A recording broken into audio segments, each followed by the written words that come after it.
지금 우리는 위기의 시대를 살고 있습니다. 정치적으로나 경제적으로나 사회적으로나 심히 혼란한 시기를 맞이하고 있습니다. 이런 상황에서 하나님은 과연 살아 계시는가? 이 답답한 상황을 보고 계시는가 하는 의문이 들 때가 때로 있습니다. 니체는 일찍이 신은 죽었다 그랬습니다. 물론 여기서 신이라고 하는 니체가 말하는 것은 꼭 우리가 믿는 인격적인 하나님만을 의미하는 것은 아닙니다. 우리의 삶을 지지해주는 원칙, 세상의 법률과 국가, 체제와 인간 관계의 도덕의 최종적인 근거가 되는 어떤 것을 신이라고 그렇게 통칭하는 것이긴 하죠. 니체나 그 이후의 실존 철학자들이 신은 죽었다라고 하는 것은 이 세상에 이렇게 헤아릴 수 없는 많은 고통과 불의가 벌어지고 있는데도 하나님은 침묵하고 계신 것처럼 보이고 살아계시지 않는 것처럼 보이기 때문입니다.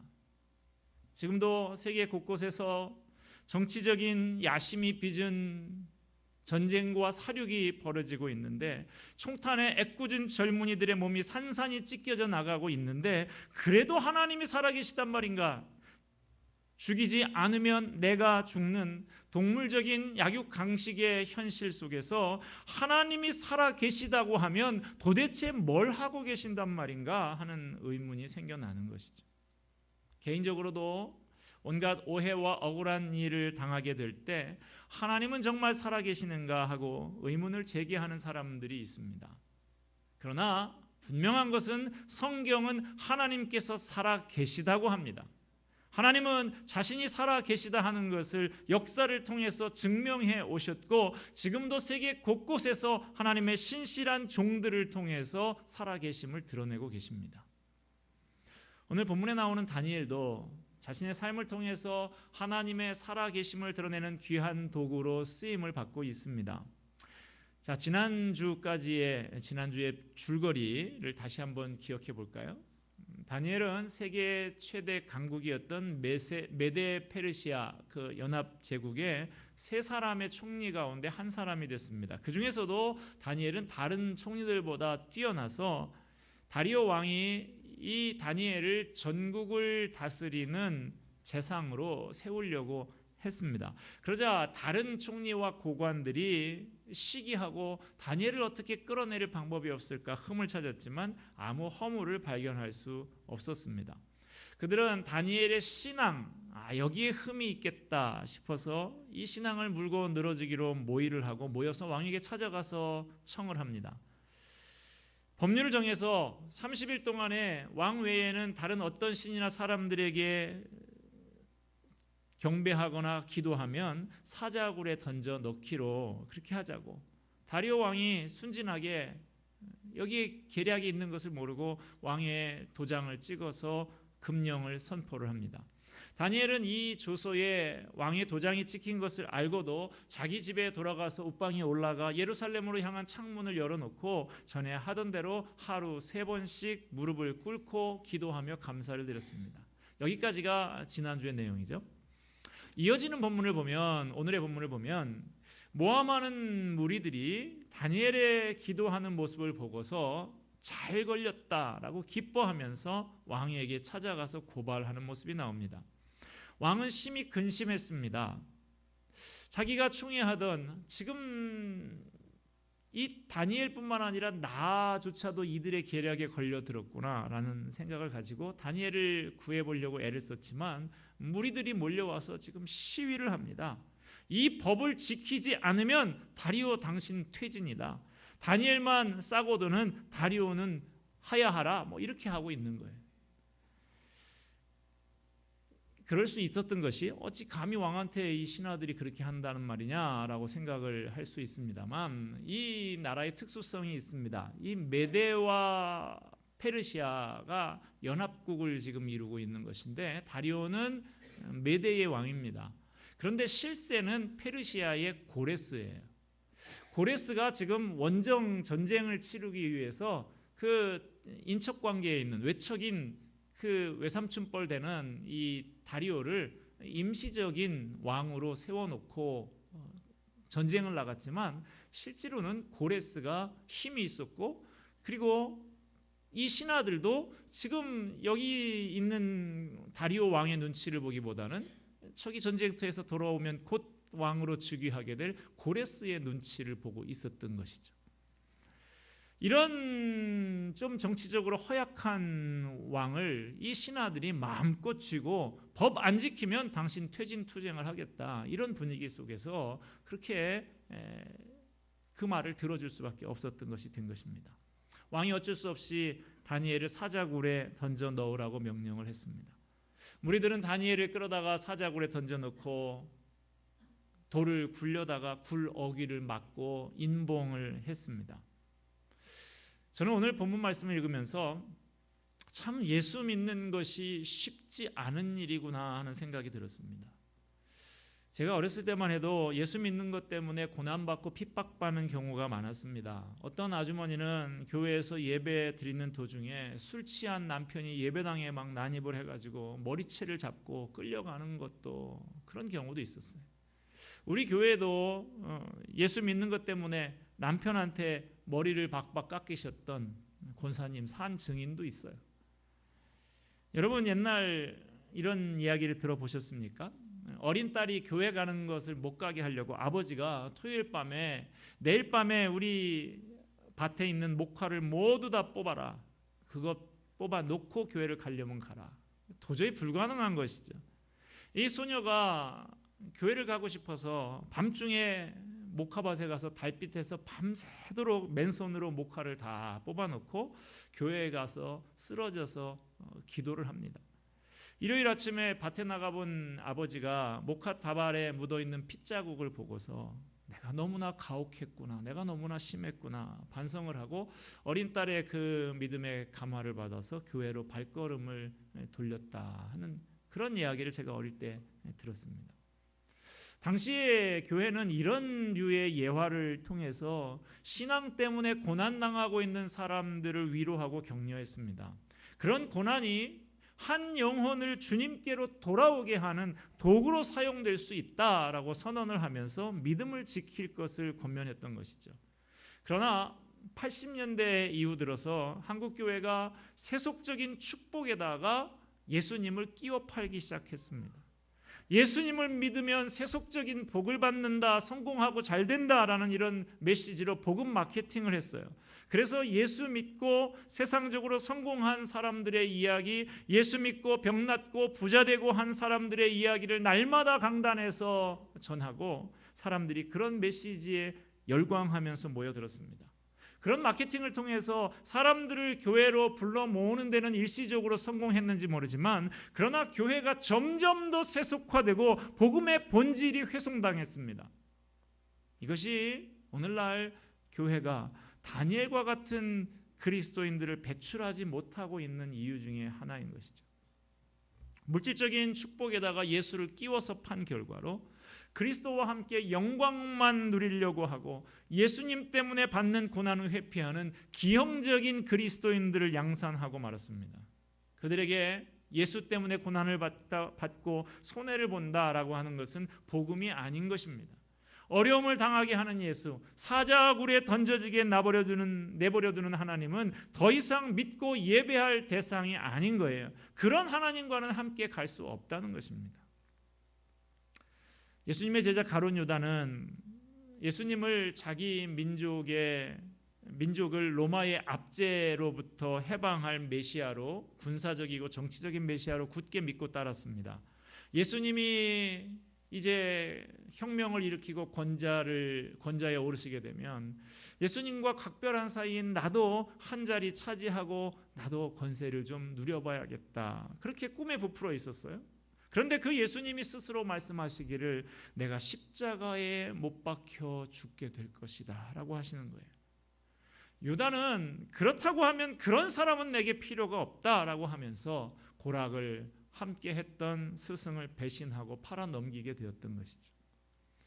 오늘 본문의 다니엘에게 있어서 하나님은 초고속 승진을 시켜주고 총리가 되게 하시는 하나님일 뿐만 아니라 사자굴에도 들어가게 하시는 하나님으로 나오고 있습니다. 오늘날 그리스도인들의 모습을 보면 뭔가 부족한 면이 있다는 생각을 떨칠 수가 없는데요. 그것은 예수를 너무 쉽게 너무 편하게 믿으려고 한다는 것입니다. 예수님 때문에 갖는 치열한 몸부림이 없다는 것이죠. 마치 온실 속에서 자라난 화초처럼 아주 이기적이고 나약한 그리스도인들이 되고 말았습니다. 예수를 믿는 것이 죽고 사는 문제가 아니라 하나의 취미생활처럼 되고 말았어요. 그래서 하나님께서 승진시켜 주시고 부자 되게 하시고 잘 풀리게 해주시면 찬양하고 감사하지만 사자굴에 들어가라 하시면 실망하고 배척하는 사람들이 되어버린 것입니다. 그러나 히브리서 기자는 말하기를 믿음을 지키기 위해서 희롱과 채찍질과 결박과 옥에 갇히는 시험과 돌로 치는 것과 칼에 죽는 것을 당한 사람들이야말로 세상이 감당치 못할 사람들이다 라고 가르치고 있습니다. 요한계시록에 나오는 7교회가 있죠. 그 중에 하나인 서머나 교회에 폴리갑이라고 하는 감독, 목사가 있었습니다. 이 폴리갑은 사도 요한의 제자로 알려져 있는 사람인데요. 이분의 인격과 삶이 얼마나 고매했던지 믿지 않는 사람들도 다 칭찬하고 성자라고 그렇게 추앙하는 분이었어요. 교회에 큰 박해가 닥쳤을 때 이분을 살리기 위해서 주위 사람들이 폴리갑 감독님 피하십시오, 피신하십시오 그렇게 권면을 합니다. 잠시 피신했던 이 폴리갑이 마음을 고쳐먹고 다시 돌아옵니다. 당장 체포가 됐죠. 폴리갑을 체포해서 로마로 호송하던 그 장교가 그를 살리기 위해서 길에서 무척이나 설득을 했다고 합니다. 딱 한 번만 그리스도인이 아니라고 하라고. 그러면 내가 당신 풀어주겠다고. 마침내 폴리갑이 총독 앞에서 재판을 받게 됐습니다. 죄목은 오직 예수 믿는다 이거밖에 없어요. 총독이 말합니다. 이 자리에서 한 번만 그리스도를 저주해라. 그러면 너를 당장 석방해 주겠다. 폴리갑이 총독에게 대답을 합니다. 나는 86년 동안 그분의 종이었습니다. 그동안 그분은 나를 한 번도 섭섭하게 하신 적이 없습니다. 그런데 내가 어떻게 나를 구원하신 왕을 모독할 수 있다는 말입니까? 그렇게 해서 폴리갑은 산채로 불에 태워서 순교를 당하게 됩니다. 여러분, 예수님을 믿는 것이 우리의 삶에 어떤 영향을 미치고 있습니까? 별 상관이 없습니까? 아니면 예수 믿는 것 때문에 불편하고 힘든 일이 발생하고 있습니까? 예수 믿는 것 때문에 불편하고 힘들고 손해를 보는 것이 정상입니다. 왜냐하면 세상이 추구하는 가치와 하나님 나라의 가치가 맞지 않고 충돌하기 때문인 것이죠. 우리가 예수를 믿는다고 하면서도 세상이 추구하는 가치를 추구하고 세상이 가는 대로 따라간다고 하면 불편할 것이 하나도 없습니다. 그러나 하나님 나라의 가치를 추구하고 말씀에 순종하면서 살려고 한다고 하면 부딪히는 것이 많고 불편한 일들이 생겨날 수밖에 없는 것이죠. 사실은 그게 진정으로 예수를 믿는 것입니다. 예수 믿고 편안한 것이 아니라 예수 믿고 불편하고 고생하는 것이 진짜 예수 믿는 모습입니다. 그런 과정을 겪으면서 우리 속에 예수님 닮은 모습이 형성되고 내 안에 내가 사는 것이 아니라 그리스도께서 사시는 삶으로 업그레이드가 되는 것이죠. 여러분, 이름만 그리스도인, 무늬만 예수 믿는 사람이 아니라 예수님 때문에 고민하고 불편도 때로는 감수하는 성숙한 믿음의 사람이 되시기를 주님의 이름으로 축복합니다. 자, 다시 본문으로 돌아갑시다. 총애하는 다니엘을 사자굴에 집어넣은 왕이 마음이 아파요. 그래서 궁에 돌아가서 밤새 식음을 전폐하고 잠을 이루지 못합니다. 이튿날 왕이 새벽부터 급히 사자굴로 갑니다. 굴에 가까이 가서 슬피 소리를 지르면서 다니엘에게 물었습니다. 본문 20절입니다. 살아계시는 하나님의 종 다니엘아, 내가 항상 섬기는 내 하나님이 사자들에게서 능히 너를 구원하셨느냐. 왕이 사자굴 앞에서 이렇게 한 것은 다니엘이 살아있을 것이다 라는 큰 기대를 가지고 한 것은 아니었습니다. 내가 지금 간신들에게 속아서 애매한 사람을 죽였다라고 하는 원통하고 미안한 마음에 넋두리같이 그렇게 하고 있는 것이죠. 왕은 혹시나 하는 마음으로 살아계시는 하나님의 종 다니엘아 불렀습니다. 그런데 놀랍게도 그 안에서 다니엘의 태연한 목소리가 들립니다. 왕은 만수무강하옵소서. 다니엘의 이 대답이 저에게는 이렇게 들립니다. 임금님, 나는 이렇게 멀쩡하니까 내 걱정일랑 마시고 당신이나 건강하게 오래오래 사세요. 22절에 다니엘이 계속해서 왕에게 아뢰입니다. 나의 하나님이 이미 그의 천사를 보내어 사자들의 입을 봉하셨으므로 사자들이 나를 상해하지 못하였사오니. 왕이 이 소식을 듣고 심히 기뻐하면서 다니엘을 굴에서 올리게 합니다. 정말로 그의 몸이 하나도 상하지 않았어요. 여러분, 하나님은 살아계십니다. 살아계셔서 자기를 의지하는 백성을 지키고 보호하십니다. 세상 사람들이 우리를 흠잡고 공격하고 모략을 꾸며서 일시적으로 시련에 빠뜨릴 수는 있지만 우리는 패배하지 않습니다. 망하지 않습니다. 믿음의 사람은 때때로 넘어지지만 완전히 엎드러지지는 않는다고 성경은 말합니다. 왕은 다니엘을 참소한 사람들을 끌어오게 해서 그들을 오히려 사자굴에 던져 넣습니다. 그 사자가 힘이 없는 사자가 아니었어요. 사람을 무서워하도록 조련되어져 있는 그런 온순한 사자가 아니었습니다. 본문 24절에 보면 그들이 굴 바닥에 닿기도 전에 사자들이 곧 그들을 움켜서 그 뼈까지도 부서뜨렸다라고 합니다. 그렇습니다. 무서운 맹수 사자가 우글거렸지만 하나님께서 지켜주신 것입니다. 이사야 11장 6절 이하의 말씀에 보면 하나님께서 다스리는 하나님 나라에 대해서 이렇게 묘사하며 노래하고 있습니다.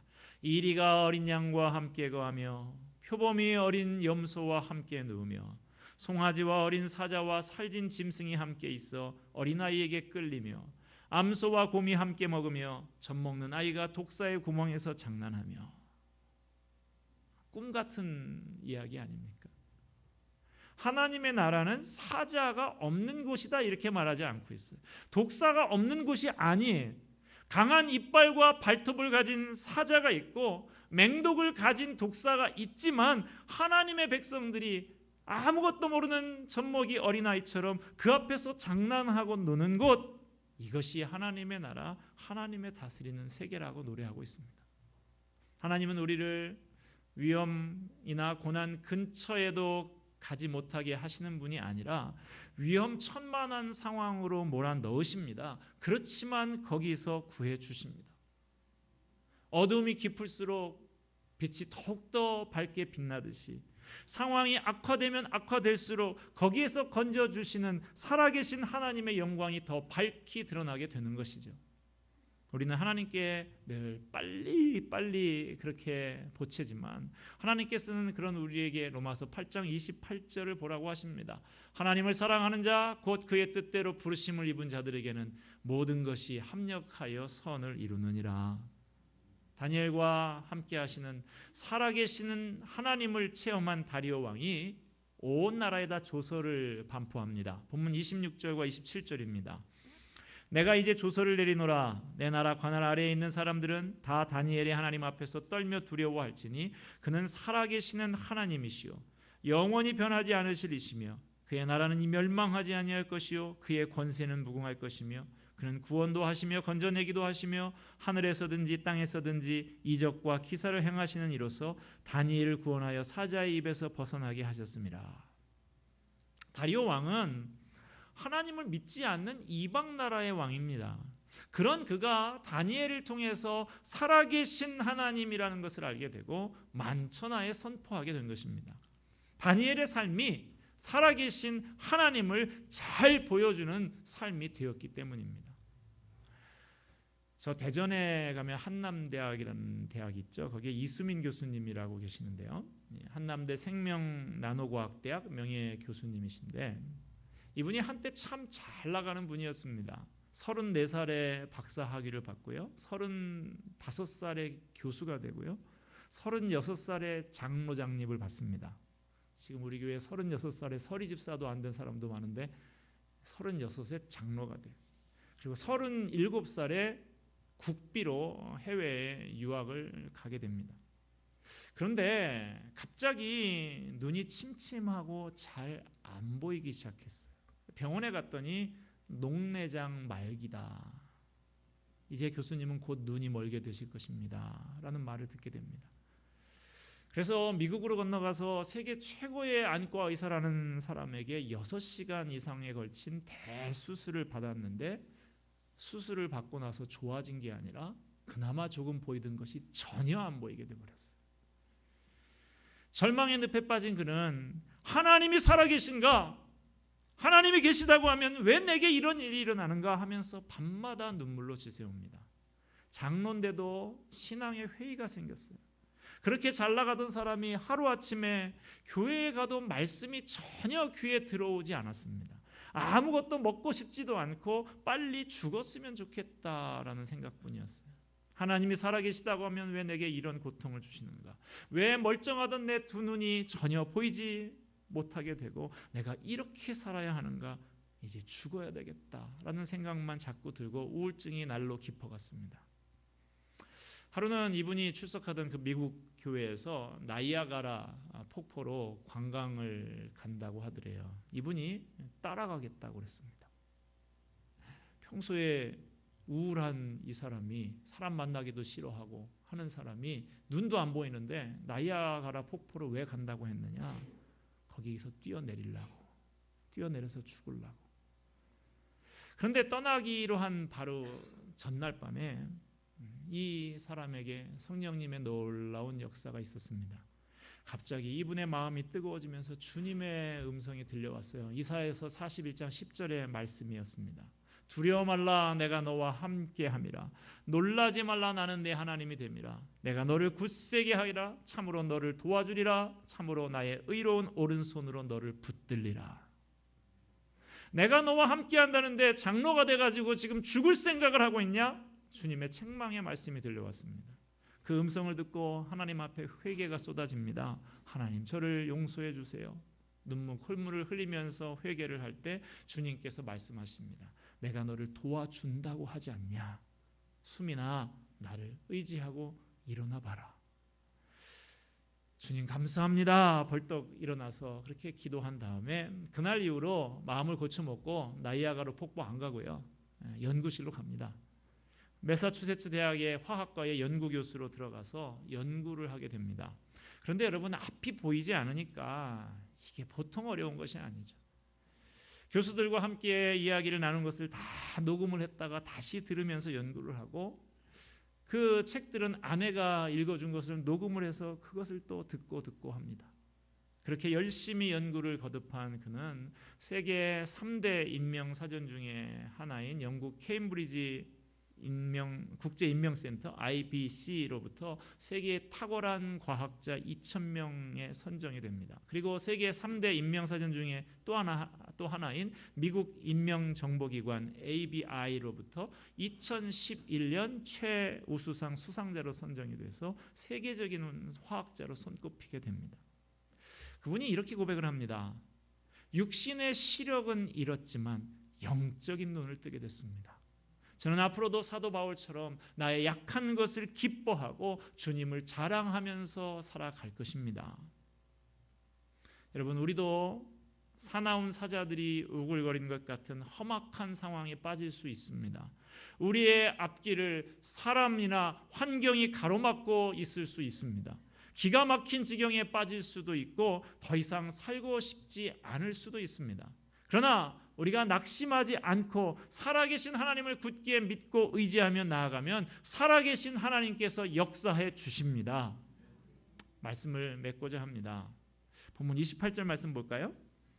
이 다니엘이 다리오 왕의 시대와 바사 사람 고레스 왕의 시대에 형통하였더라.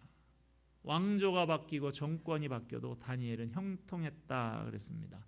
여러분, 형통했다 그러니까 단순히 부귀와 영화를 누렸더라라는 의미가 아닙니다. 하나님이 그와 함께 하심으로 그가 믿음을 지키며 여러 어려움들을 극복해내고 하나님의 영광을 드러내는 삶을 살았다는 뜻입니다. 믿는 자에게 형통한 삶이란 모든 것이 내 뜻대로 다 이루어지는 것을 말하는 것이 아닙니다. 여러 가지 고난과 어려움이 몰려오지만 그때마다 그것들을 믿음으로 이기며 힘차게 앞으로 나아가는 것입니다. 여러분, 밤하늘을 보시면 까맣게 보이시죠? 그런데 전문 사진 작가가 말하기를 밤하늘이 파랗다라고 그러더라고요.